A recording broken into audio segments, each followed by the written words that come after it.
के 6 बजे तक हम आपके साथ जुड़े रहे थे और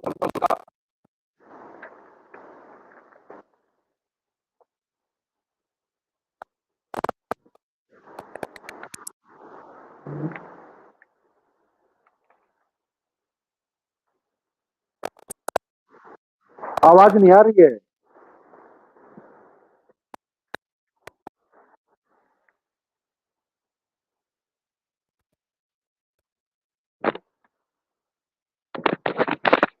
आवाज नहीं आ रही है।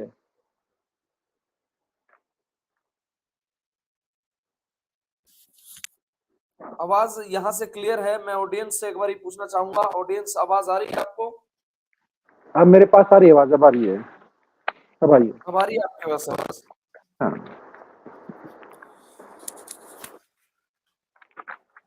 ऑडियंस एक बार आवाज बताएंगे, आवाज क्या सही है?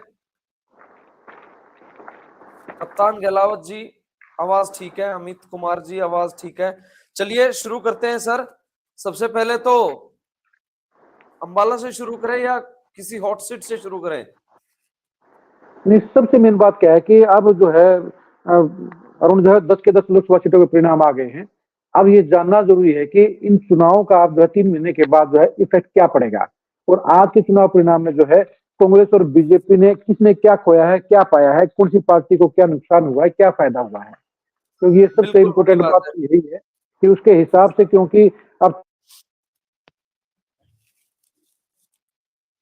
सबसे पहले तो इसी चीज की कैलकुलेशंस करेंगे कि ये किस तरह के नतीजे रहे और क्या कुछ इसमें रहेगा।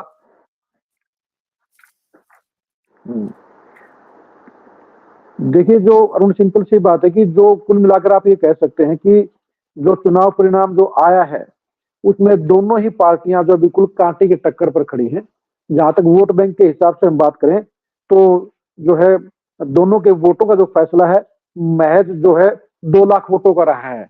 हम अपने दर्शकों को बता दें कि कांग्रेस को जो है 5 जो है जीती सीटों के ऊपर और कुल मिलाकर जो 10 सीटों पर जो वोट मिले हैं वो मिले हैं 61,81,434 वोट मिले हैं।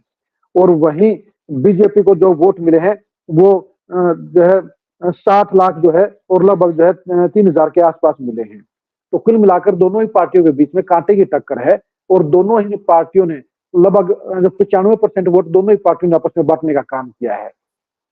इसका मतलब ये कि अगले विधानसभा चुनाव में अगर ये ट्रेंड कायम रहता है तो फिर जो है आमने सामने की टक्कर रहेगी। लेकिन ये हकीकत है कि ये जो लोकसभा का चुनाव था, इस लोकसभा के चुनाव में और आगे विधानसभा के चुनाव में दिन रात का फर्क रहेगा, क्योंकि इस चुनाव के अंदर 2 सबसे बड़े जो फैक्टर थे वो एक था किसान आंदोलन का विरोध, जिसके चलते जाट और सिख वोटरों ने जो पूरे लामबंद होकर जो है बीजेपी के खिलाफ वोटिंग करने का काम किया। और दूसरी बात थी जो है आरक्षण खत्म करने के मामले को लेकर एससी वोटरों के अंदर, खासतौर पर चमार वोटरों के अंदर जो है बड़ी नाराजगी और बड़ी जो गोलबंदी, जिसके कारण चमार वोटरों ने लगभग जो है 95% लामबंद होकर वो उन्होंने बीजेपी के खिलाफ जो कांग्रेस को वोट देने का काम किया। इन दोनों ही एडवांस फैक्टर के चलते ही कहीं ना कहीं कांग्रेस जो है वो 2 लाख वोट, सिर्फ 2 लाख वोट आगे लेने में कामयाब रही है। तो विधानसभा का जो चुनाव होगा अरुण, वो चुनाव इस मायने से अलग होगा कि उस चुनाव के अंदर लगभग 15 से 20 जो है सीटों के ऊपर अच्छे इंडिपेंडेंट भी खड़े होंगे। उस चुनाव के अंदर जो आज की तारीख में जो जेजेपी और एनएलडी बिल्कुल खत्म हुई है वो थोड़ी सी वापसी करेंगे। ये नहीं बिल्कुल जो सफाया हुआ है इतना सफाया चुनाव में नहीं होगा। और तीसरी बात यह है कि बीएसपी ने भी अपनी बात जो वोट लिए हैं वो जो है वो संविधान बचाने के मामले को लेकर बीएसपी का वोट बैंक भी लगभग जो 4 गुना कम हुआ है। यानी जो विधानसभा के चुनाव में ये समीकरण बिल्कुल भी नहीं होंगे जो आज के समीकरण में हुए हैं।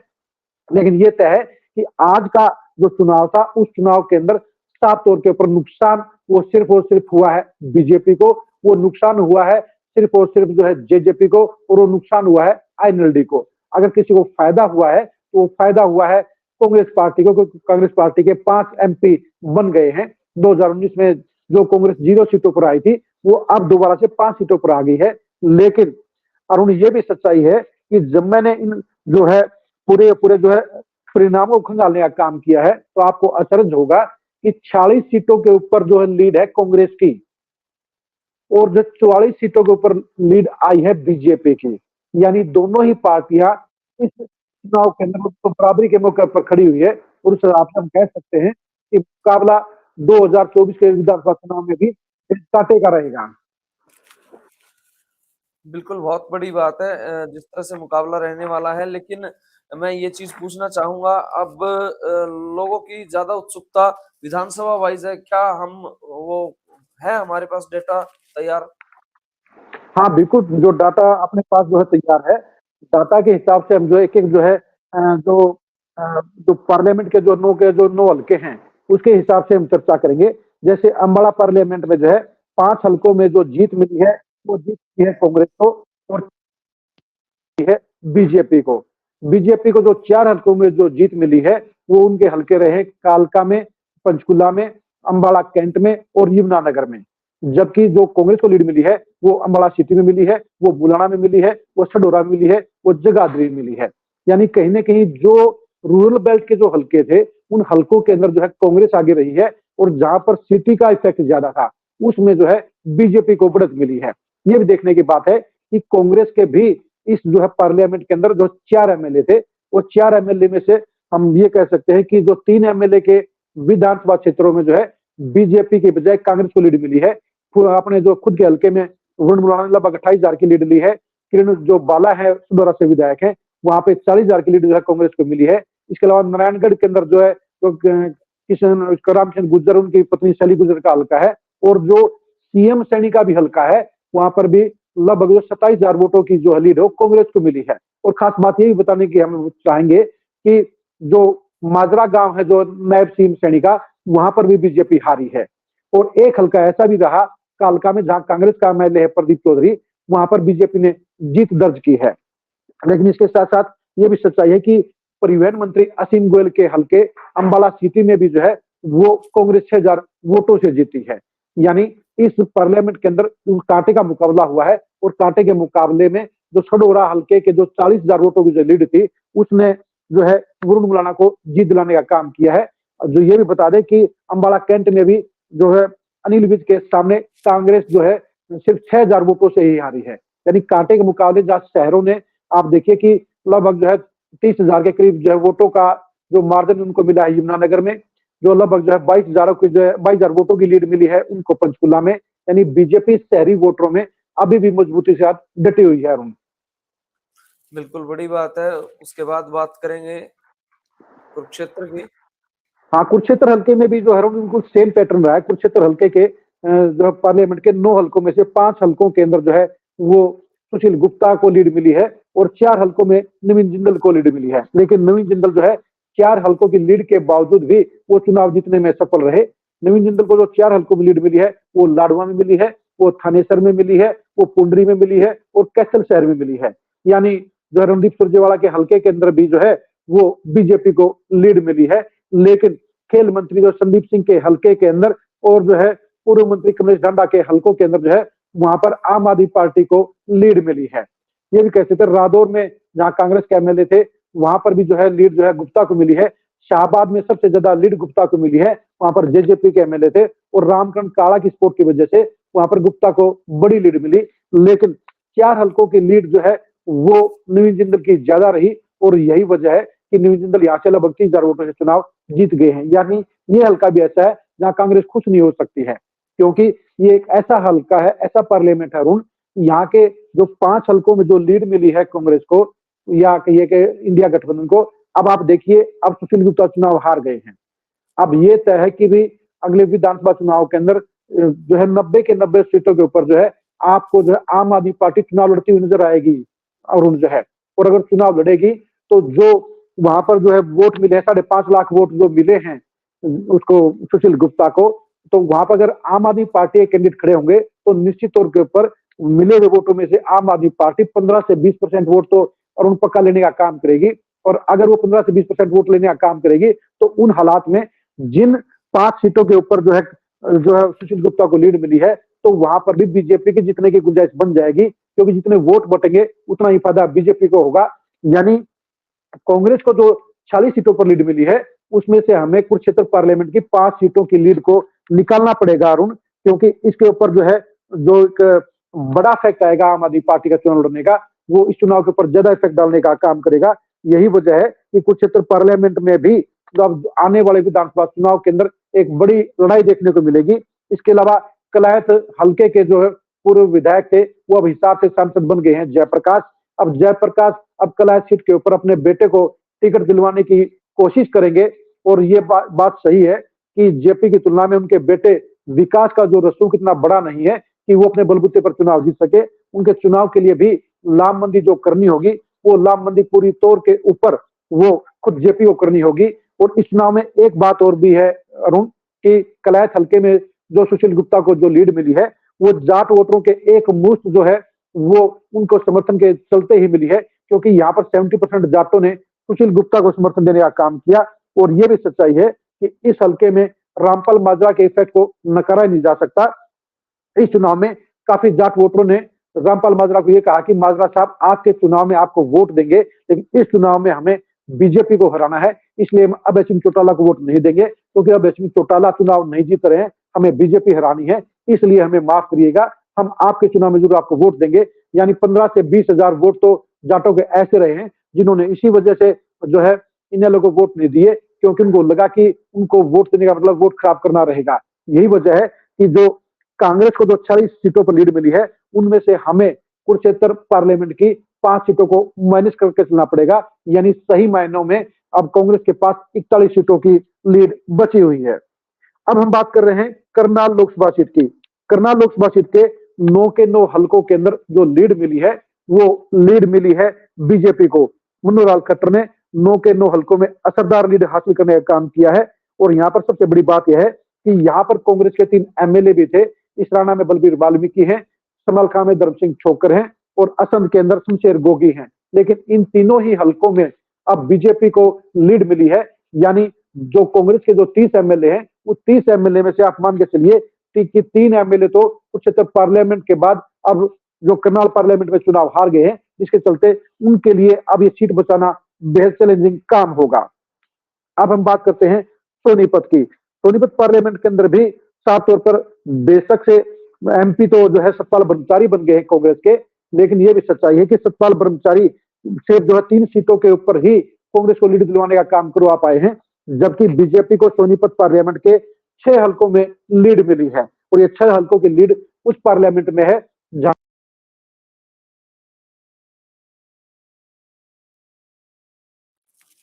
आवाज आपकी नहीं आ रही है।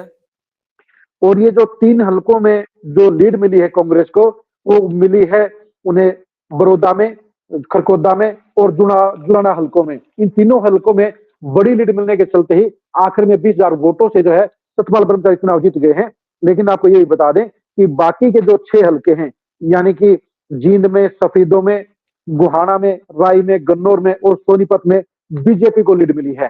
तो यहाँ भी जो सोनीपत के अंदर भी आप देखेंगे कि आप सर देखिए, एक बात है, मैं बीच में टोक रहा था आपको, राई में लेकिन इतनी बड़ी लीड नहीं मिल पाई है, क्योंकि गृह क्षेत्र था उनका, यहाँ से ज्यादा मिलनी चाहिए थी, लेकिन ज्यादा नहीं मिल पाई है। देखिए अरुण, जो है अगर हम इस चक्कर में जाएंगे कि कहां पर कितनी लीड मिली है, तो उस चक्कर में क्या है कि जैसे अब कोसली के अंदर है, वहां पे जो है कांग्रेस को 1900 वोटों की लीड मिली है, जो अगले विधानसभा चुनाव में नहीं मिलेगी। होडल के अंदर भी जो है उदय भान को अपने हल्के में वो खुद जो है महेंद्र प्रताप को महज 566 वोटों की लीड दिलवा पाए हैं। हम तो मोटे तौर पर ये बात कर रहे हैं कि जो आज की तारीख में जो लीड मिली है, वो जो है उसका बीजेपी और कांग्रेस के किन नेताओं पे क्या असर पड़ सकता है। क्योंकि आप ये मान के चलिए कि जो वर्तमान जो एमएलए थे जो है इसमें जो है सोनीपत जो पार्लियामेंट में, अब गुहाना में भी कांग्रेस का एमएलए है, सोनीपत में भी कांग्रेस का एमएलए है। तो उसके हिसाब से जो है उसमें सफीदों में भी कांग्रेस का एमएलए है। तो उस कंडीशन में जब आपके इलाके में भूपेंद्र हुड्डा का असर है, जो विधायकों का अपना वोट बैंक है, अब आप बताइए कि जो सुरेंद्र जो पवार है, वहां पर लगभग 37,000 वोटों की जो लीड है बीजेपी आवाज की है, 20,000 वोटों की सोनीपत में। तो ये अरुण बड़ी बात है जो ये, तो इसलिए बिल्कुल यहाँ पर जो कांटे का सोनीपत से, लेकिन मुकाबला उसके बावजूद भी चुनाव में भी हो।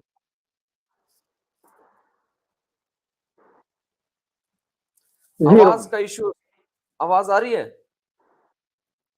बिल्कुल आवाज आ रही है, साफ आवाज आ रही है बिल्कुल जो है। जी आपकी नहीं आ आ रही रही आवाज थी। मेरी आवाज? तो अगली जी, तो फिर क्या कंक्लूजन निकाला सोनीपत सीट का आपने?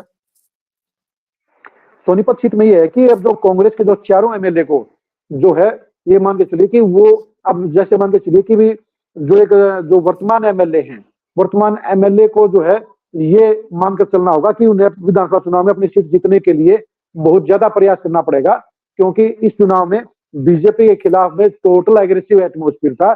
तो उस एटमोस्फेयर में अगर वो अपने हलकों में लीड नहीं दिलवा पाए हैं, क्योंकि देखिए कुलदीप शर्मा गन्नौर में बड़े नेता हैं कांग्रेस के, जगवीर मलिक गोहाना में बड़े नेता है कांग्रेस के, इसके अलावा सुभाष गांगुली भी विधायक हैं।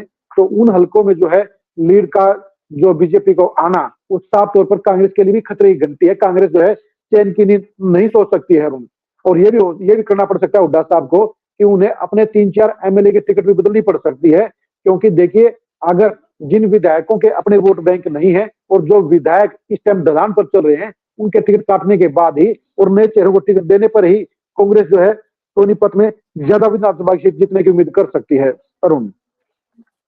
जी बिल्कुल।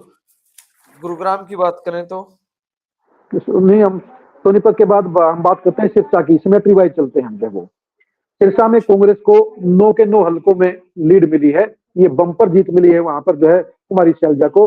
लेकिन ये भी सच्चाई है कि जब विधानसभा चुनाव आएंगे तो वहां पर समीकरण बिल्कुल अलग टाइप के होंगे। बेशक से जहां पर जो समीकरणों की बात है, क्योंकि अब वहां पर जो है चुनाव में अब सिंह चौटाला खुद विधानसभा चुनाव लड़ेंगे, तो एलनाबाद में जो 22,000 की लीड मिली है, वो सारा का सारा इनेलो का जो वोट बैंक था वो पूरा का पूरा ही जो है उनको सिर्फ जो है 13,000 वोट मिले हैं इनेलो को, और जबकि 69,000 वोट मिले थे उपचुनाव में। तो पूरा वोट बैंक जब बीजेपी के खिलाफ है, इनेलो का वो भी कांग्रेस में शिफ्ट हो गया था। तो यही वजह है कि जब चाहे फरीदाबाद है, चाहे फतेहाबाद है, चाहे रतिया है, तो वहां पर कांग्रेस के लिए जो है इतनी आसान नहीं रहेगी जो लीड को बनाए रखना। देखिए क्या है कि जो है 13,500 की लीड मिली है उनको सिरसा सीट के ऊपर जो है, और सिरसा सीट के ऊपर गोपाल कांडा ने पूरा जोर लगाया था। तो वहां पर जो लीड मिली है, उस लीड के लिए साफ तौर पर कहा जा सकता है कि मेहता फैमिली की जबरदस्त मेहनत के बलबूते पर वहां पर कड़े मुकाबले में शैलजा को लीड मिल गई है। लेकिन वहां कांग्रेस के लिए चुनौती रहेगी नरवाना हल्के में। नरवाना हल्के में आप देखिए कि वहां पर सिर्फ जो है 15,000 की लीड ही वहां पर जो है कुमारी शैलजा कांग्रेस को दिलवा पाई है, और पिछले 3 चुनावों से वहां पर आईएनएलडी या जेजेपी जीतते आए हैं। और टोहाना की बात इसलिए भी अलग रहेगी कि वहां पर कांग्रेस के 3 बार के एमएलए परमवीर सिंह के बूथ के ऊपर भी कांग्रेस हार गई है। आप देखिए अरुण कि 50,000 की लीड टोहाना में कुमारी शैलजा की है, लेकिन जो कांग्रेस के सबसे बड़े चेहरे हैं वहां पर जो है उनके बूथ के ऊपर कांग्रेस हार गई है। यानी ये जो वोट मिले थे, ये वोट मिले हैं आपको बीजेपी की खिलाफत के, और वो मोदी की खिलाफत के संविधान को लेकर। यानी सिरसा पार्लियामेंट में जो है बड़ी बड़ी जीत के बावजूद जो 3 से 4 सीटों के ऊपर भी कांग्रेस को प्रत्याशियों को लेकर सचेत रहना पड़ेगा, तभी उसकी बात बन पाएगी। और जो है बिल्कुल उसके बाद बात करते हैं हिसार के ऊपर बात करते हैं। हिसार पार्लियामेंट में कांग्रेस के लिए अच्छी बात यह है कि उसे 6 हलकों में उसे लीड मिली है, और 3 हलकों में उसे जो मात मिली है। कांग्रेस को जिन 3 हलकों में मात मिली है वो हलके हैं हिसार, हांसी और बरवाड़ा, और तीनों ही हलके जहां बीजेपी के लिए भी दुख की रंग थे, वहीं कांग्रेस को यहाँ पे लीड नहीं मिलना वो भी बड़ी चुनौती बड़ी बात कही जाएगी, क्योंकि हिसार सीट के ऊपर लगभग 30,000 वोटों की लीड बीजेपी को मिली है। हांसी में लगभग जो है 7 से 8,000 वोटों की लीड मिली है, और बरवाड़ा में भी पिछले चुनाव में वहां पर ना तो बीजेपी जीती ना पर वहां पर कांग्रेस जीती थी। वहां पर जो है चुनाव जीत गए थे जेजेपी के जोगीराम सिहाग। अब वहां पर रामनिवास घोडेला को नाराज करना कहीं ना कहीं जयप्रकाश के लिए नुकसानदायक रहा। यही अगर वो जो है लीड करके चुनाव लड़ते तो बरवाड़ा सीट से वो कांग्रेस को लीड दिलवा सकते थे, लेकिन वहां पर जेपी ने वहां पर जो है सूरा को आगे कर दिया, इसके चलते वहां पर नाराजगी जो है कुमार वोटरों में होगी, और इस वजह से वहां पर बैक रहना पड़ा। लेकिन हिसार में एक बात और भी है कि हिसार में कुलदीप बिश्नोई की सीट के ऊपर अब तो जो है लगभग जो है 13,000 वोटों की लीड मिली है वहां पर जो जयप्रकाश को। लेकिन विधानसभा चुनाव में अलग लड़ाई लड़ी जाएगी, और वहां पर जो जयप्रकाश अब एमपी बन गए हैं, तो वहां पर जो नया कैंडिडेट आएगा उसको बिश्नोई परिवार के लिए हराना आसान नहीं होगा, क्योंकि यही वो सीट है जहां पर 54 साल से अब तक भजनाल परिवार नहीं हारा है। और नलवा सीट के ऊपर भी महज आप देखिए सिर्फ जो है 2700 वोटों की लीड जो है बीजेपी को की बजाय कांग्रेस को मिली है। तो ऐसे में 2700 वोटों की लीड को मेंटेन रखने के लिए कांग्रेस को भी देखना पड़ेगा कि ऐसा कौन सा कैंडिडेट होगा कि वो वहां पर इस जो है बढ़त को बरकरार रखे, वहां पर कांग्रेस की जोड़ी में सीट डाल सके। और बीजेपी के लिए भी चैलेंजिंग काम यह है कि बीजेपी के जो बड़े चेहरे थे उन सीटों पर भी अब जो है कांग्रेस को बड़ी लीड मिली है, क्योंकि जैसे नारनौल सीट के ऊपर जो है लगभग 45,000 वोटों की लीड मिली है, जैसे उकराना सीट के ऊपर लगभग 26,000 वोटों की लीड मिली है, 37,000 से ज्यादा वोटों की लीड उचाना में मिली है। अब उचाना में वीरेंद्र सिंह के लिए ये चुनाव परिणाम अच्छा लग सकता है उनको कि उन्होंने सहयोग नहीं भी किया तो भी वहां पर कांग्रेस को लीड मिली है, और इस लीड के बलबूते पर वो अब अपने बेटे की जीत का सपना देख सकते हैं। यानी हिसार जो जिले के अंदर भी जो है, हिसार पार्लियामेंट में भी जो कहीं ना कहीं जो है कांग्रेस और बीजेपी के बीच में कांटे की टक्कर होगी। जैसे बवानीखेड़ा हल्के में पिछली 2 बार से विशंबर वाल्मीकि बीजेपी के टिकट पर जीत रहे हैं अरुण, लेकिन इस बार वहां पर जो है लगभग जो 13,000 वोटों की जो लीड मिली है वो कांग्रेस के जयप्रकाश को मिली है। यानी 2 चुनावों का ट्रेंड कुछ और है, इस चुनाव का ट्रेंड कुछ और लगा है, और ये बात सबको माननी पड़ेगी कांग्रेस के हर नेता को कि जो ये वोटों का जो समीकरण बना है वो वोटों का समीकरण साफ तौर पर 2 वजह से बना, जो हमने पहले बताया है। पहला ये है कि वहां पर जाट वोटरों ने एक मुश्त होकर जो है बीजेपी के खिलाफ वोट दिया, और दूसरा चमार वोटरों ने पूरे लामबंद होकर बीजेपी के खिलाफ वोट दिया। लेकिन ये दोनों ही फैक्टर जो है अब विधानसभा चुनाव में नहीं होंगे, क्योंकि वहां ना तो खट्टर का मुद्दा होगा और ना ही वहां पर मोदी का मुद्दा होगा। तो ऐसे में लोकल मुद्दों पर चुनाव लड़े जाएंगे, और लोकल मुद्दे पर जिस पार्टी के पास बेटर कैंडिडेट होंगे वही हिसार पार्लियामेंट में ज्यादा सीटें जीत पाएगा। हिसार पार्लियामेंट में सबसे बड़ी जो दिक्कत है वो दिक्कत आएगी जो है वो आएगी जो है सिंपल तौर पर जो है दुष्यंत चौटाला के लिए। हम दर्शकों को ये बता दें कि दुष्यंत चौटाला की पार्टी को जो 10 की 10 सीटों में महज 1,12,965 वोट मिले हैं, जो कुल मिलाकर 0.8% बनते हैं, और सबसे वो वोट उनको ज्यादा मिले हैं हिसार सीट के ऊपर, सबसे ज्यादा वो मिले हैं 22,032 वोट जो है, और वो आईएनएलडी की सुनैना चौटाला से कम रहे हैं। सुनैना चौटाला को 22,303 वोट मिले थे। यानी इस रसूख की इस लड़ाई के अंदर जो है दुष्यंत चौटाला को सबसे बड़ा नुकसान हुआ है।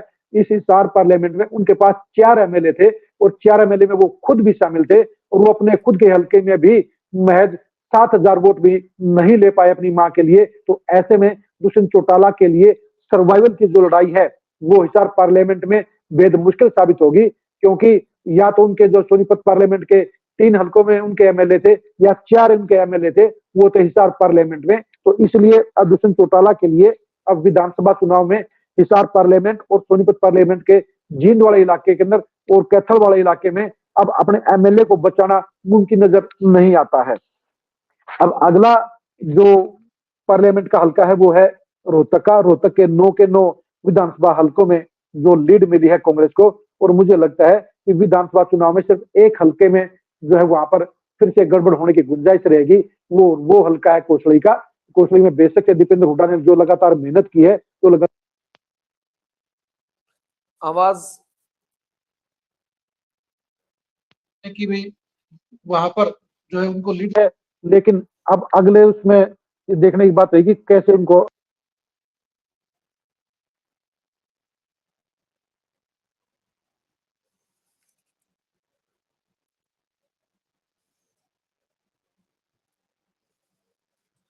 जी अरुण। शायद कुछ जी आवाज बीच में कट गई थी, दोबारा एक बारी।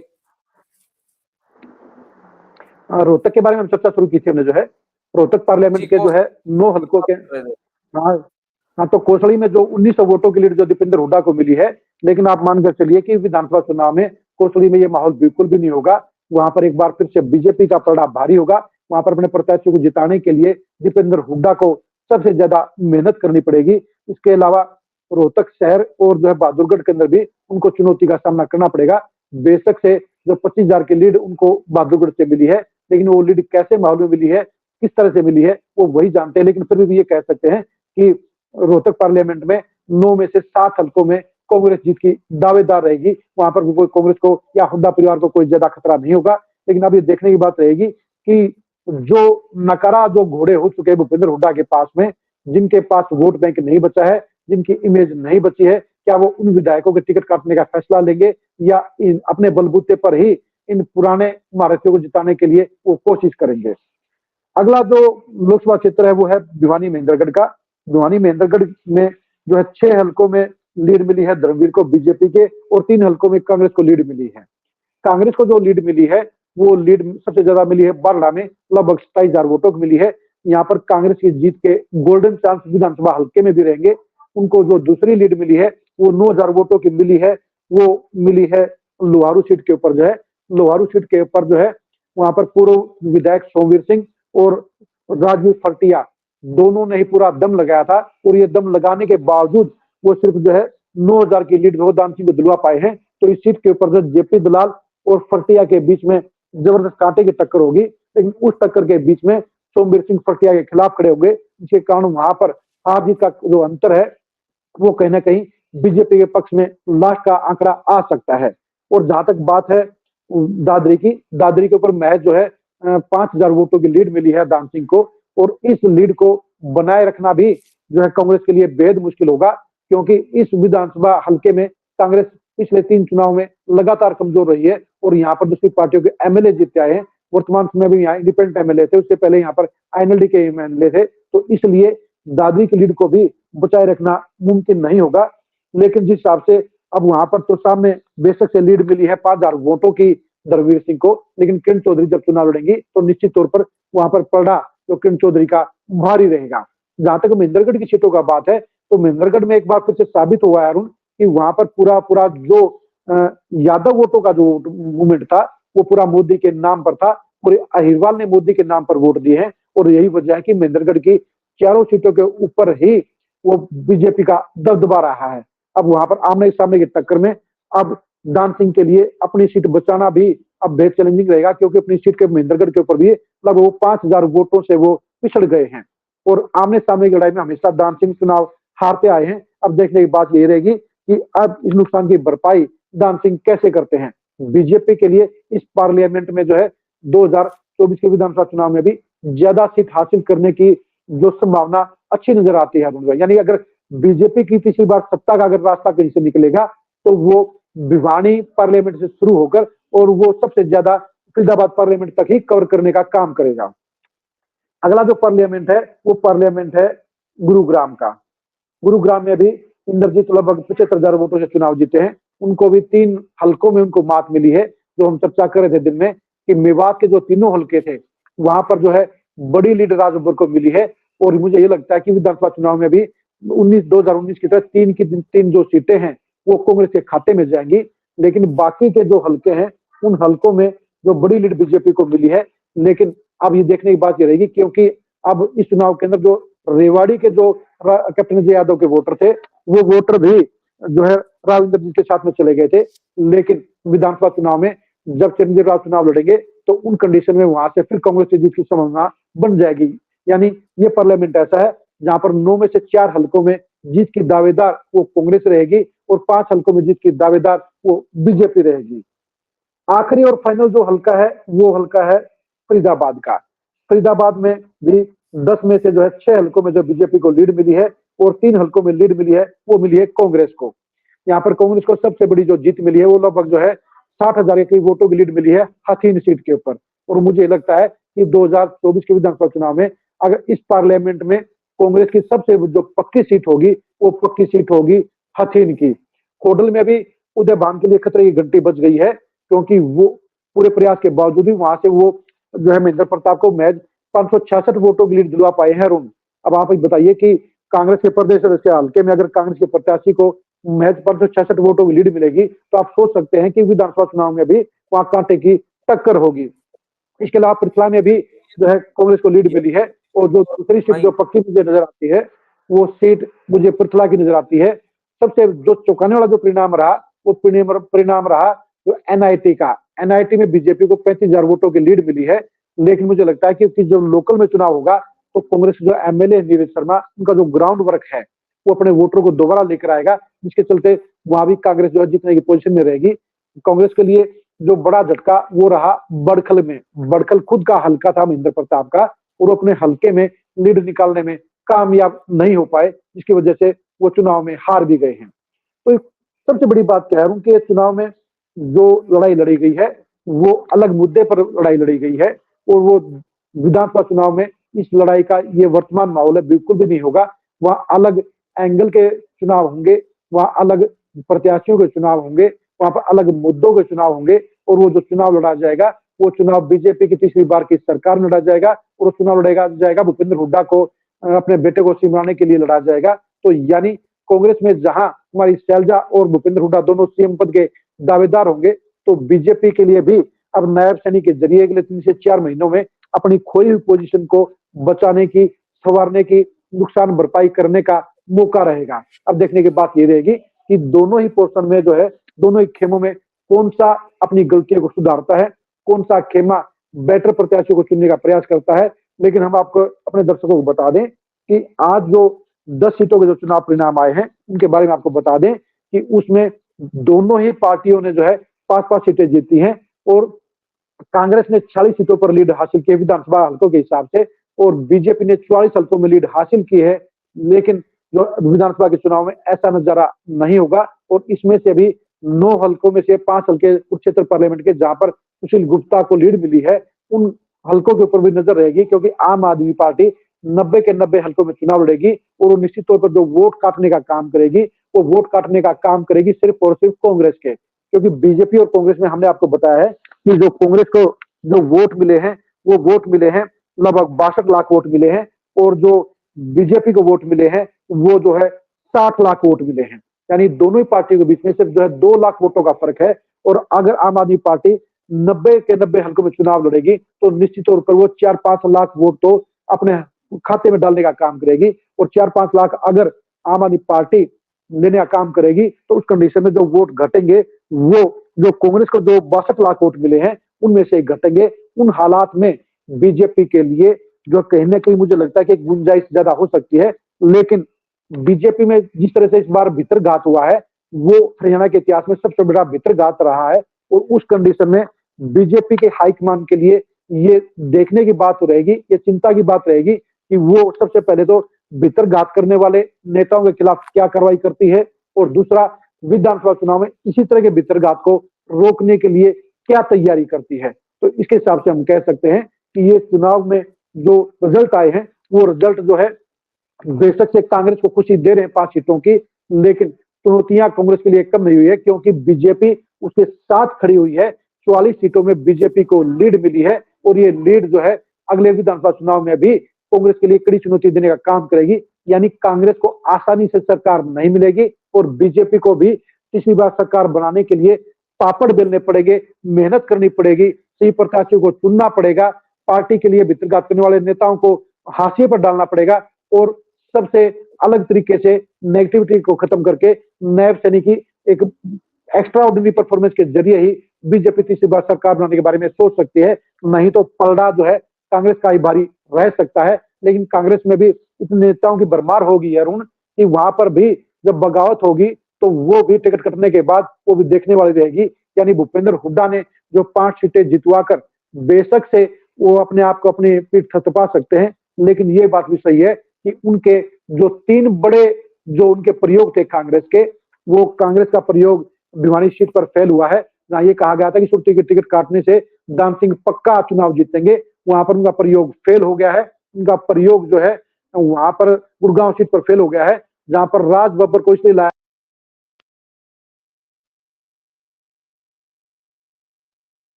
पक्षों के बीच में अब लेकर रहेगा। जी अरुण,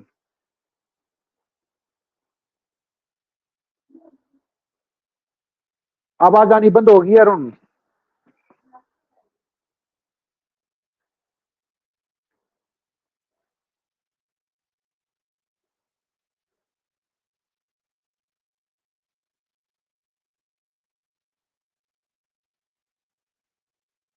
अरुण आवाज नहीं आ रही है।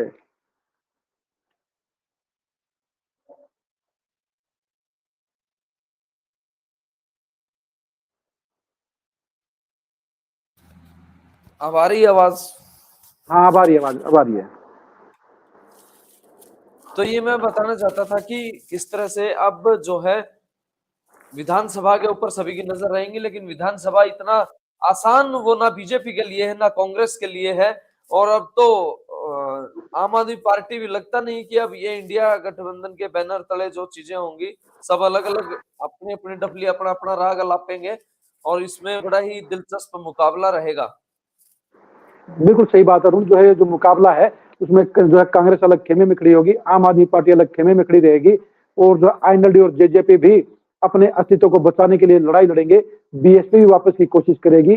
जो कांग्रेस में प्रत्याशियों की भरमार हो गई है उनके लिए भी टिकटों का जुगाड़ करना और बगावत को रोकना कांग्रेस के लिए चैलेंज रहेगा। तो बीजेपी के अंदर भी बगावत करने वाले नेताओं के ऊपर लगाम लगाना और जो है नेगेटिव जो है मैसेज को, जनता की नाराजगी को झेल रहे विधायकों को निकालकर दूसरों को टिकट देना भी बीजेपी के लिए चैलेंजिंग काम रहेगा। यानी दोनों ही खेमों के लिए, दोनों ही पार्टियों के लिए विधानसभा का चुनाव बेहद चुनौतीपूर्ण रहेगा और आईएनएलडी और जेजेपी दोनों के लिए ये अस्तित्व को बचाने की लड़ाई रहेगी।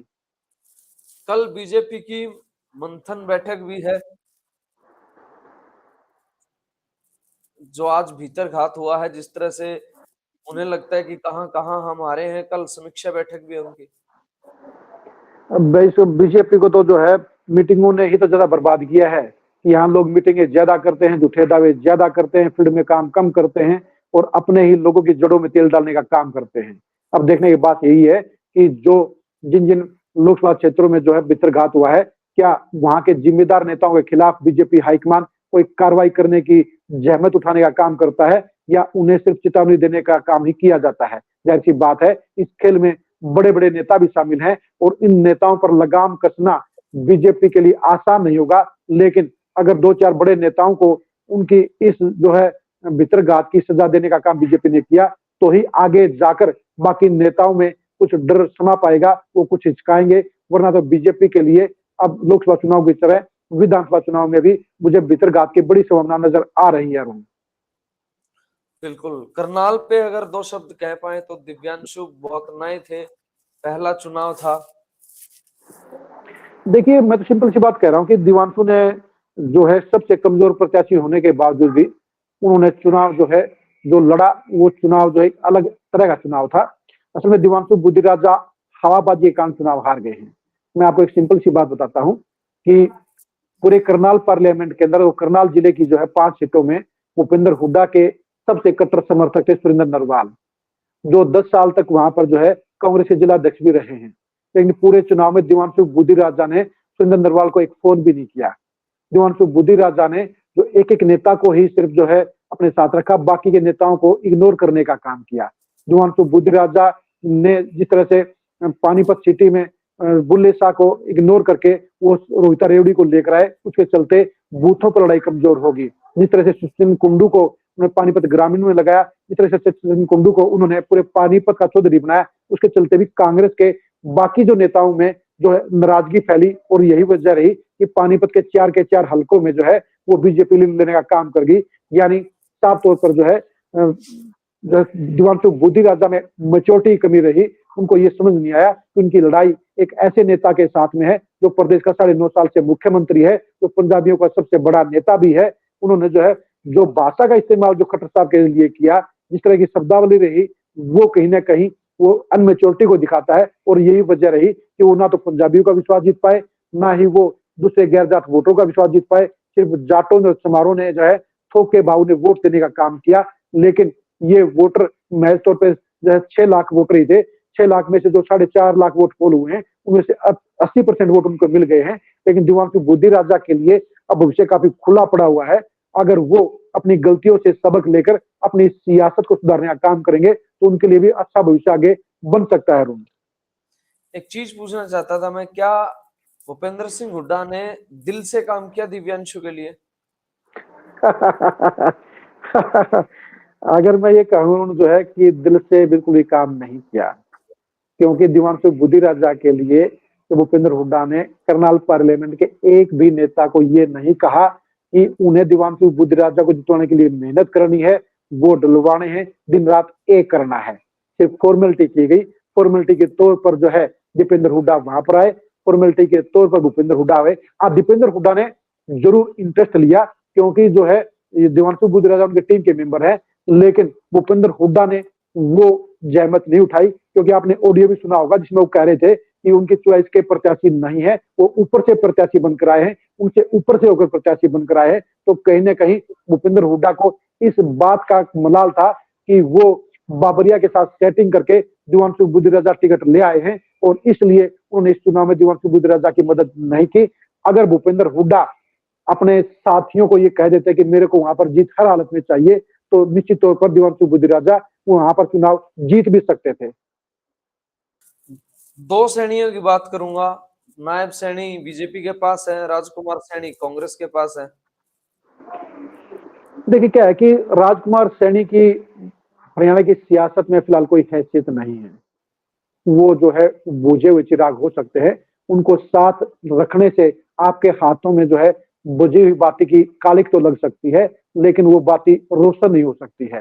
भूपेंद्र हुड्डा को ऐसे लोगों के समर्थन से बचना चाहिए, कांग्रेस को भी ऐसे लोगों से दूर रखना चाहिए, वरना उनकी सियासत पर नेगेटिव आएगा। अब विधानसभा चुनाव में अगर मानकर चलिए, अगर कांग्रेस ने राजकुमार सैनी का समर्थन लेने का काम किया, तो आप मान लीजिएगा कि 5 से 7 सीटें जो है कांग्रेस खराब करने का काम करेगी। तो कुल मिला के ये है कि दोनों ही पार्टियों को अभी मंथन करना पड़ेगा। और अभय चौटाला के लिए चलते चलते दो बातें। अभय चौटाला के लिए अब जो है कुछ भी नहीं बचा है, उनके लिए सिर्फ एक चीज बची है कि वो किसी तरीके से एक बार फिर से खुद को विधायक बना लें।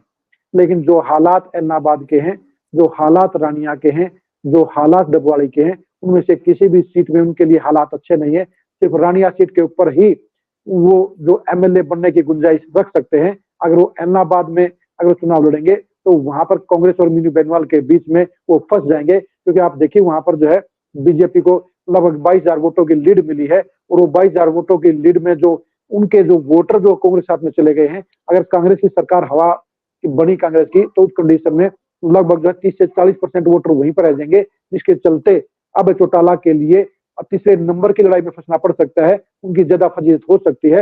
हाँ, रानिया हल्का ऐसा है जहां पर ना कांग्रेस के पास स्ट्रॉन्ग कैंडिडेट है, और रणजीत सिंह चुनाव हारने के बाद नेगेटिविटी के शिकार हो चुके हैं, वहां पर बीजेपी के पास भी कोई मजबूत कैंडिडेट नहीं है। वही एक ऐसा हल्का है जहां पर जो है अभय चौटाला चुनाव लड़कर विधायक बनने की कोशिश कर सकते हैं। अब उनके लिए सिंबल भी बचाना मुश्किल रहेगा, सिंबल के लिए भी उनको इलेक्शन कमीशन के पास जो है रिक्वेस्ट डालनी पड़ेगी, क्योंकि 3 चुनाव में उनकी वोटिंग की परसेंटेज है वो तय सीमा से कम रही है, जिसके चलते उनका सिंबल अब फ्री हो सकता है, और फ्रीज हो सकता है, उनको सिंबल से वंचित भी किया जा सकता है। दुष्यंत चौटाला को शायद अभी और मेहनत करनी पड़ेगी, पार्टी अभी और बिखरेगी। दुष्यंत चौटाला के लिए तो ये मान के चलिए कि जो है 2024 का लोकसभा चुनाव की तरह विधानसभा का चुनाव भी जो है ऐसा चुनाव होगा जो वो पूरी उम्र याद रखेंगे। असल में दुष्यंत चौटाला ने जो सत्ता के दौर में अपने साथियों की अनदेखी करने का काम किया, जो अहंकारपूर्ण व्यवहार करने का काम किया, और जो वो एक अपने ऊपर ठप्पा लगवा बैठे पैसे खाने वाले की, जो दादा गौतम ने कहा था ना, खोपर अकेला जिमता रहा, तो उनके ऊपर वो टैग लग गया, जिसके चलते जाट वोटरों को उनसे नफरत हो गई है। और यही वजह है कि उनकी पार्टी को महज 1,12,000 वोट जो है पूरे 10 की 10 सीटों के ऊपर मिले हैं। उनकी मां की ना सिर्फ जमानत जब्त हो गई है, बल्कि खुद दुष्यंत चौटाला के उचना हल्के के अंदर भी उनकी इतनी ज्यादा दुर्गति हुई है, ये भी कह सकते हैं। इस चुनाव में अगर किसी की बिरान माटी, रेरे मिट्टी, खराब माटी तीनों ही हुई है, तो वो दुष्यंत चौटाला है। और दुष्यंत चौटाला के लिए 2024 के विधानसभा चुनाव में कुछ भी हासिल करने की गुंजाइश नजर नहीं आती है, उनके लिए खाता खोलना भी मुमकिन नजर नहीं आता है। तो वो तो फिर विधानसभा चुनाव भी उनके लिए मुश्किल हो जाएगा खुद के लिए। देखिए, अगर आप 7,000 वोटों से आप जो है 47,000 वोटों तक कैसे पहुंचेंगे, ये तो वही बता सकते हैं। उचना हल्के का मिजाज बता रहा है कि वहां पर दुष्यंत चौटाला के लिए रास्ता आसान नहीं होगा। हाँ, लेकिन ये जरूर है कि जो 7,000 वोट मिले हैं, उनसे 2-3 गुना वोट उनको ज्यादा मिल जाएंगे, लेकिन जीत का ख्वाब उचना में देखना फिलहाल उनके लिए मुमकिन नहीं होगा। लेकिन ये भी सच्चाई है कि वो लड़ाई से भाग नहीं सकते हैं, लड़ाई उन्हें लड़नी पड़ेगी, मजबूती से लड़नी पड़ेगी। लेकिन ये साफ तौर पर नजर आ रहा है कि 2024 में उनके लिए कुछ नहीं है। 2024 के बाद 2029 के लिए ही वो आगे चलकर प्रयास कर सकते हैं, अपनी इस पार्टी की सियासत को बचाने का प्रयास कर सकते हैं। जिस तरह से अभय चौटाला ने पिछले 6 साल अपनी पार्टी को बचाने के लिए लगाए हैं, अब अगले 6 साल में दुष्यंत चौटाला को भी उसी तरीके से अपनी पार्टी को बचाने के लिए भारी मशक्कत करनी पड़ेगी अब हमें। ट्रेजेडी किंग तो सर चारों तरफ से फंस गए। नहीं, ट्रेजेडी किंग के लिए जो बिल्कुल रास्ता आसान है। ट्रेजेडी किंग के लिए जो वहां पर जो 37,000 वोटों की जो लीड मिली है कांग्रेस को, उनको टिकट उनके परिवार को ही मिलेगी। तो उस कंडीशन में उनके लिए चुनाव जीतना कांग्रेस को आसान लीड रहेगा। मिली वो जेपी के कारण मिली है उनका। वो जेपी तो आरोप लगा रहे थे कि डूमर खान ने मदद नहीं की। वहां पर जेपी के नाम के जो है 1000 वोट भी नहीं है। जो वोट वहां पर मिले हैं वो बीजेपी और जेजेपी के खिलाफ वोट मिले हैं। और ये वोट जो है अब अगले विधानसभा चुनाव में बीजेपी के खिलाफत वाले वोट बरकरार रहेंगे, जेजेपी वाले भी 70% वोट बरकरार रहेंगे। तो उस कंडीशन में जो है बरिंदर सिंह की फैमिली का किसी भी मेंबर का आसानी से चुनाव जीतने का रास्ता साफ हो सकता है। लेकिन ये भी देखने की बात पड़ेगी कि बीजेपी वहां से किस नेता को चुनाव मैदान उतारने का काम करती है। जाहिर तौर पर बात है कि अगर बीजेपी ने वहां पर ट्रायंगल फाइट के बीच में किसी गैर जाट नेता को टिकट देने का काम किया तो वहां पर भी ट्रायंगल फाइट में बड़ी कांटे की टक्कर हो सकती है। बीजेपी ने अगर खटखट बेल्ट से किसी मजबूत प्रत्याशी को चुनाव मैदान में उतारा तो वो भी वीरेंद्र सिंह के लिए समस्या खड़ी कर सकता है। सिंपल सी बात है कि अगला चुनाव जो है विधानसभा वाइज जो है वो चेहरों के हिसाब से होगा, वो मुद्दों के हिसाब से होगा, वो बेल्ट के हिसाब से होगा, वो पार्टियों की मैनेजमेंट के हिसाब से होगा। बीजेपी के ऐसे कौन से विधायक हैं जिन्होंने बैंड बजाई है बीजेपी की इस चुनाव में?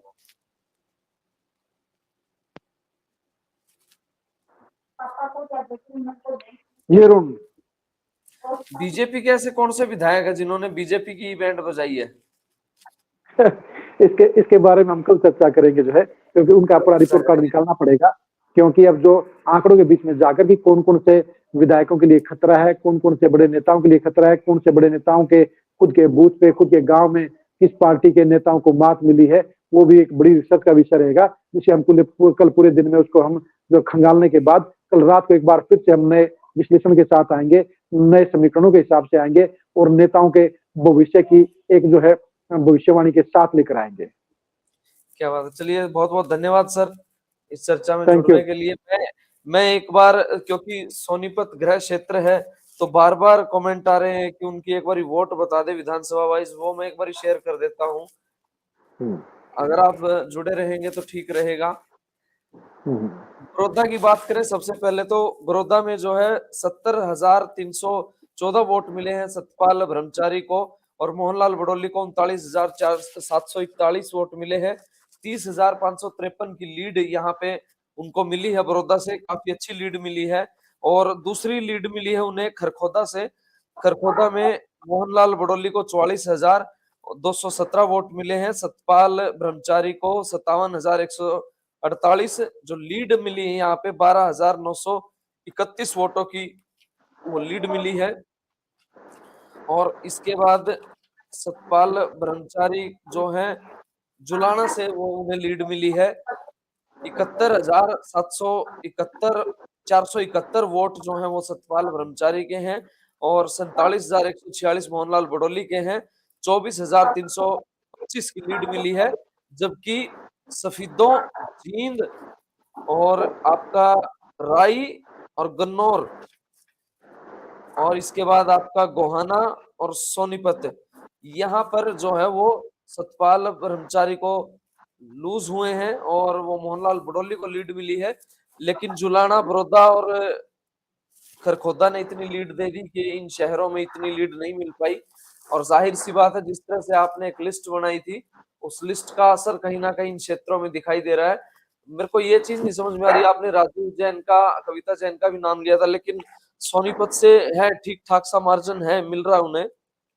सोनीपत में अगर आप जो है बूथों पे जाएंगे तो जो है आप देखेंगे कि जो पंजाबी वोटर थे, देखिए पानीपत की लड़ाई में जो है पानीपत जो है पंजाबी वोटर सबसे इंपॉर्टेंट है। जो है पिछले विधानसभा चुनाव में कविता जैन को हराने के लिए जो है पूरे पूरे पंजाबी वोटर थे वो जो है सुरेंद्र पवार के साथ में आ गए थे। लेकिन इस बार वो पंजाबी वोटर जो है पूरे तौर पर बीजेपी के साथ में रहे, तो यही वजह रही कि पूरा पूरा पासा पलट गया और वो जो जीत का जो अंतर है वो बीजेपी के पक्ष में चला गया।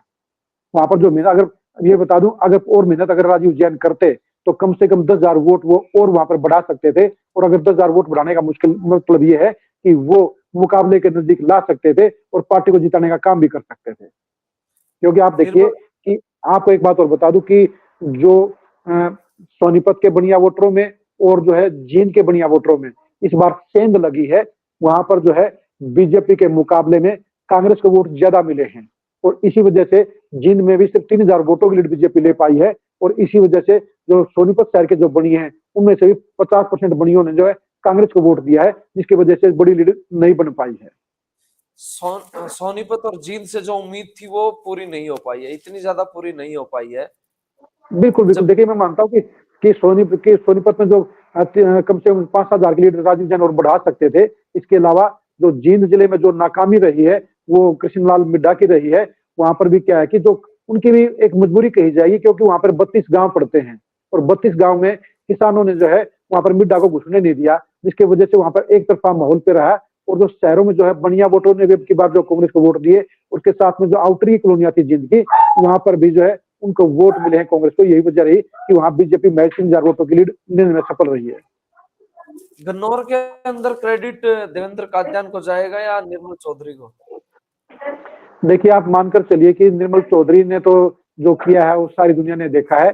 देवेंद्र कादियान ने भी जो है अच्छी खासी मेहनत की है, तो जो अगर लीड मिली है उसका क्रेडिट मैं उसी को दूंगा। या तो मोदी साहब को क्रेडिट है या फिर देवेंद्र कादियान को क्रेडिट है, क्योंकि जो रमेश कौशिक ने जमकर खिलाफत की, वहां पर जो है निर्मल चौधरी ने जमकर खिलाफत की, उसके बावजूद भी अगर वहां पर बीजेपी को लीड मिली है तो उसके लिए सबसे बड़े जो बड़ा श्रेय है वो निश्चित तौर पर देवेंद्र कादियान को जाता है। सफेदों से सतपाल ब्रह्मचारी भी हार के निकल रहे हैं, राई से मोहनलाल भड़ोली हार के निकल रहे हैं। नहीं नहीं नहीं, अपने मोहनलाल बडोली जीत कर निकले हैं। वो लगभग जो है 700-800 वोट तो जीत के निकले हैं, हार के नहीं निकले राई से। एक मिनट, अभी लिस्ट चेक कर लेते हैं राई हाँ की। हाँ हाँ हाँ, ठीक है, 2081 वोट से वो लूज किया है हाँ यहाँ पे सतपाल ब्रह्मचारी ने। लेकिन हाँ हाँ देखिए हाँ। इतना बिल्कुल क्लोज फाइट होना भी ये भी बहुत बड़ी बात है। लेकिन देखिए कम से कम जो वो जीत तो गए हैं। जिस सतपाल ब्रह्मचारी को टिकट इसलिए दी गई थी कि वो सफेदों से 20,000 की लीड लेके निकलेंगे। आप देखिए कि पिछली बार 5500 वोटों से जो है वहां पर जो है अपने जो है वो सुभाष गांगुली चुनाव जीते थे, और ये लगाया गया कि 5500 वोटों की लीड वो है और कम से कम 15,000 वोट जो है अपने ब्रह्मचारी जी वो जब ब्राह्मणों को ले लेंगे तो 15 से 20,000 की लीड लेके निकलेंगे। लेकिन हो गया उल्टा, तो फिर वहां पर ब्रह्मचारी जी का इफेक्ट क्या हुआ? ब्रह्मचारी जी ने तो जो है अब सुभाष गांगुली की जो जीत को भी संकट में डालने का काम कर दिया है कि वहां पर जो लीड इतनी लीड हो गई है जो पिछली बार की लीड से डबल हो गई है। अब हार जो है उस जो है हार को सुभाष गांगुली को जीत को बदलने के लिए बहुत पापड़ बेलने पड़ेंगे। अब वहां पर जो मदद कोई जो है ब्रह्मचारी मदद नहीं कर पाएंगे, क्योंकि खुद वोट लेना आसान होता है जो है और वोट दिलवाना अलग होता है। तो उस कंडीशन में सुभाष गांगुली को अपने बलबूते पर चुनाव लड़ने की तैयारी करनी होगी। हाँ, छोटी मोटी जो मदद है 1000-2000 वोटों की वो ब्रह्मचारी जी जो दिलवाने का काम करेंगे। जीत तो जीत होती सर। बिल्कुल बिल्कुल सही बात, जीत तो जीत होती है, लेकिन अब ये है कि अब हार तो वहां पर जो है गंगोली के लिए समस्या बन गई ना। अगर जो सफेदों से अगर वो लीड दिलवा देते तो सुभाष गंगुली के लिए भी रास्ता खुल जाता, उनको राहत की सांस मिलती। अब वहां पर जब लीड अगर बीजेपी को मिली है, अब तो अगला चुनाव जीतने की चुनौती तो सुभाष गंगुली के लिए पैदा हो गई है ना। बिल्कुल, रणजीत चौटाला के लिए एक बात पूछना चाहता था कि उनकी उम्र इतनी हो गई है, कई साल बाद तो अब चुनाव जीते थे, फटाक से बीजेपी में आए, टिकट ले आए, चुनाव जीते, सुशीला भवन उनके लिए लकी साबित नहीं हुआ। देखो उनकी तरफ कहावत लागू हो गई है, ना ही खुदा मिला ना ही विशाल सलम। अब ना तो वो विधायक रहे ना ही एमपी बन पाए, और जो है अब मंत्री वो बेशक से चुनाव तक रह सकते हैं, लेकिन 3 महीने की सरकार है, उसमें ऐसा कुछ उनके लिए नहीं बचा है। जिस उम्मीद के साथ में जो है रणजीत सिंह ने चुनाव लड़ा था, वो उम्मीद जो है उनके लिए इसलिए मुश्किल हुई क्योंकि उनके साथ में सबसे ज्यादा भीतरघात किया गया। बड़े बड़े चेहरों ने उनकी खिलाफत की, उनके साथ में 9 में से जो है 6 हलकों में पार्टी के नेताओं ने उनके साथ भीतरघात किया, उनके वोट डलवाने की बजाय उनके खिलाफ वोट डलवाने का काम किया। और यही वजह रही कि जीत के हकदार होने के बावजूद भी जो है रणजीत सिंह को हार का सामना करना पड़ा। ऐसा तो नहीं है बहुएं जितना वोट लेके हैं उतना ही उनको डेंट लग गया है? नहीं देखिए, बहुओं ने तो बहुत, ये मान चलिए बहुएं अगर ज्यादा वोट ले ली तो रास्ता आसान हो जाता, लेकिन क्या करें जब बहुओं की जो पार्टी थी वो वोट काटू पार्टी साबित कर दी गई। वहां पर दुष्यंत चौटाला का विरोध था, तो वो उसमें आप दूसरे के बलबूते पर जीत का उम्मीद नहीं कर सकते हैं। लेकिन क्या सिंपल सी बात है कि वहां पर जो भीतरघात हुआ, जो गद्दारी हुई है, वो बीजेपी के नेताओं की गद्दारी हुई है। बीजेपी के जो 6 बड़े नेता थे, अगर 6 बड़े नेता अपने अपने हलकों में अगर 5-5 हजार वोटों की मेहनत और कर लेते तो जो मार्जिन जो बड़ा है जेपी का, वो मार्जिन खत्म हो जाता और वहां पर रणजीत सिंह की जीत के हालात बन जाते। अब आप ही बताइए कि जो है उसमें आदमपुर हल्के में जो है 13,000 की लीड जो है मिलना, जो है 17,000 की लीड मिलना जो है जेपी को, वो छोटी बात थोड़ी है। यानी कुलदीप बिश्नोई ने जो है, जो बीच प्रकरण हुआ, उस प्रकरण के लिए दोषी जो मनोहर खट्टर भी हैं, उन्होंने भजनलाल के बारे में बोला था, वो असल में सारा जो खेल बिगाड़ने का काम या तो सुभाष बराड़ा ने किया या फिर वो किया जो है मनोहर खट्टर ने, क्योंकि बराड़ा इंचार्ज थे और खट्टर साहब जो सुपर सीएम थे, तो इसलिए वहां पर जो है माहौल बिगाड़ने का काम और समीकरण बिगाड़ने का काम जो दोनों नेताओं ने किया। और उसके बीच में कहीं ना कहीं कुलदीप बिश्नोई जो है, कैप्टन अभिमन्यु और रणवीर गंगवा की भी भूमिका रही, वहां पर सुंदर पुनिया की भूमिका रही, वहां पर आशा खिदड़ की भूमिका रही, जिसके चलते उनके अपने हलकों में जो है बीजेपी के लिए रास्ता मुश्किल हुआ। सुनने में आ रहा था कि खट्टर साहब ज्यादा लकी साबित नहीं हुए किसी के लिए भी। देखिए खट्टर साहब तो जो है सुभाष बराड़ा की मौज कर गए हैं, उन्हें पहले जो है प्रदेश अध्यक्ष बनवाया, उसके बाद दो चेयरमैनिया दिए, राज्यसभा मेंबर बना दिया है। खट्टर साहब कम लोगों के ऊपर मेहरबान होते हैं, लेकिन जिसके ऊपर मेहरबान होते हैं उनके ठाठ करते हैं। ठाठ तो नायब सैनिक ही हुए हैं, लेकिन नहीं, नायब सैनिक के भी ठाठ हुए हैं, इसके साथ जो है बेदी के भी ठाठ हुए हैं, सुभाष बराड़ा के भी ठाठ हुए हैं, जवाहर यादव के भी ठाठ हुए हैं। ठाठ करने वाले लोगों की संख्या कम नहीं है। ठाठ जो है कंवरपाल गुर्जर के भी हुए हैं। ठाठ जो करने वाले की संख्या काफी है, लेकिन वो नजर में कम आती है। लेकिन पॉलिटिकल तौर के ऊपर जो है मनोहर खट्टर का जो विरोध था जनता में, उसके चलते वो वोट कैचर नहीं बन पाए हैं। और वो यही वजह रही कि कुछ अच्छे काम करने के बावजूद भी मनोहर खट्टर के लिए हरियाणा में वो जो है माहौल नेगेटिव बन गया है। उनके बलबूते पर ना तो पहले बीजेपी जीत सकती थी, ना लोकसभा चुनाव में जीत पाई है, और न ही विधानसभा चुनाव में उनको आगे करके बीजेपी यहाँ किसी बार सरकार बनाने की उम्मीद कर सकती है। यहाँ पर तो नायब सैनिक को कुछ ऐसा करके दिखाना होगा जिसके बलबूते पर पब्लिक में मैसेज पहुंची जाए, जिसके बलबूते पर पार्टी के नेता 4 महीने में एडजस्ट की जा सके, और जिसके बलबूते पर जो है पार्टी के वर्करों के बीच में एक पॉजिटिव मैसेज दिया जा सके कि अगली बार सरकार बनने पर 10 साल की भरपाई करने का काम किया जाएगा, तभी बीजेपी की सरकार तीसरी बार बनने की कुछ गुंजाइश बन सकती है। खट्टर साहब जिस पर भी मेहरबान हुए वही फुसफुटाका निकला। नहीं, इसमें ये तो नहीं कह सके कि फुसफुटाका निकला। खट्टर साहब का जो आप जो है ये देखिए कि खट्टर साहब का जो सिलेक्शन था, खट्टर साहब ने जो है अपने तरीके से लोगों का बढ़ाने का काम किया है। हाँ, लेकिन ये बात अलग है कि खट्टर साहब ने जो नाराजगियां पैदा की हैं, जो बीजेपी के बड़े नेताओं को हाशिए पर डालने का काम किया है, चाहे वो अनिल विज है, चाहे वो रामविलास शर्मा है, चाहे वो कैप्टन अभिमन्यु है, चाहे वो ओम प्रकाश धनखड़ है, चाहे वो कुलदीप बिश्नोई है, चाहे वो विपुल गोयल है, ये इतने बड़े बड़े चेहरे जो बीजेपी के अच्छे पिलर थे, उन पिलरों को कमजोर करके कहीं खट्टर साहब ने हरियाणा में बीजेपी को कमजोर जरूर किया है। 9.5 साल सीएम रहने के चलते इनसे जो सेकंड लाइन के नेताओं की एडजस्टमेंट की उम्मीद की जाती थी, जो मार्केट कमेटियों के जो बेहतर जो है चेयरमैन के पद खाली उन्होंने छोड़े, क्यों छोड़े? जो उन्होंने लगभग जो है 2 दर्जन जो दुखी चेयरमैनियां है वो पार्टी के नेताओं को मिलनी चाहिए, तो वो क्यों छोड़ी गई? तो पार्टी के नेताओं को जो प्रशासन में जो सम्मान मिलना चाहिए था, उन्होंने ब्यूरोक्रेसी को जो है बेलगाम करके पार्टी के नेताओं को ही बार बार अपमानित कराने का काम किया। जो छोटे लेवल पर जो पार्टी के वर्करों की जो सुनवाई प्रशासन में होनी चाहिए थी, वहां पर जो है अफसरशाही ने उनको बिल्कुल इग्नोर करने का काम किया। और यही वजह रही चुनाव के अंदर जो है पार्टी के नेताओं ने खट्टर की वजह से ना चुनाव में भागीदारी की, ना चुनाव में मेहनत की, और पार्टी के वर्करों ने भी सिर्फ जो है वोट डालने का काम किया, वोट डलवाने का काम नहीं किया। पार्टी के नेताओं ने भी सिर्फ जो है मीटिंगों में आने की फॉर्मेलिटी की, रैलियों में आने की फॉर्मेलिटी की, रोड शो में आने की फॉर्मेलिटी की, लेकिन जमीन के ऊपर लगभग जो है 70 नेताओं ने जमीन के ऊपर पार्टी के लिए काम करने की बजाय पार्टी के प्रत्याशियों को हराने के लिए काम किया। और यही वजह है कि बीजेपी हरियाणा में 5 सीटें लूज कर गई है। अगर बीजेपी के तमाम नेता आज की तारीख में भी सही मायने में काम करना शुरू कर दें, अगर नायब सैनिक बीजेपी के सेकंड लाइन के नेताओं को सरकार में एडजस्ट करने का काम कर दें, और पार्टी के वर्करों को, पार्टी के पन्ना प्रमुखों को सरकार में हिस्सेदारी दिलाने का, अपने साथ में भागीदारी दिलाने का काम कर लें, तो 4 महीने के बाद में जो है बीजेपी के हालात बदल भी सकते हैं, और बीजेपी सत्ता की दावेदार किसी बार भी बन सकती है। अरुण, अगर ऐसा नहीं हुआ तो फिर पार्टी के कैडर की नाराजगी की बदौलत ही तीसरी बार बीजेपी उसी तरह से सत्ता से बाहर हो सकती है, जिस तरह से 2014 में जो है भूपेंद्र हुड्डा की जो है विरोध के कारण से कांग्रेस सत्ता से बाहर हुई थी। मुझे तो लगता है पन्ना प्रमुखों के तो पन्ने गुम हो गए, और जो ये भर्तियां कैंसिल हुई इनसे भी लोगों में काफी रोष है। काफी विरोध है। आप देखिए नौकरी के नाम पर सिर्फ सी और डी, और सी भी शायद अब जो नोटिफिकेशन आ रही है जिस तरह की, कह रहे हैं कि ये भी, इसमें भी गड़बड़ है, ये भी झटका देगी। देखिए, अब ये देखने की बात है कि जो है नायब सैनी अगले 4 महीने में भर्तियों के मामले को कैसे सुलझाने का काम करते हैं। वो जो है 5 नंबर का जो मामला है, पेचीदा मामला है, उसमें सुप्रीम कोर्ट में क्या फैसला आता है। अगर बीजेपी अगले जो है 4 महीनों में अगर 50,000 नौकरियां देने का अपना जो प्लान है उसको अमली जमा पहनाने का काम कर गई तो बीजेपी को मोटा फायदा हो जाएगा। अगर बीजेपी उसमें नाकाम रही तो बीजेपी को बड़ा नुकसान भी डेफिनेटली होगा। बिल्कुल, चलिए सर, काफी समय हो गया है, 1 घंटे का एपिसोड हो गया है। बहुत चलो बहुत धन्यवाद। बाकी चर्चा कल करेंगे, तब तक के लिए सभी को राम कल राम कल नमस्कार। कल जुड़ते हैं, कल किसी और विषय पे जुड़ेंगे। अभी के लिए धन्यवाद, और सभी साथियों का, जो भी सैकड़ों साथी जुड़े हैं, सभी का धन्यवाद दोस्तों।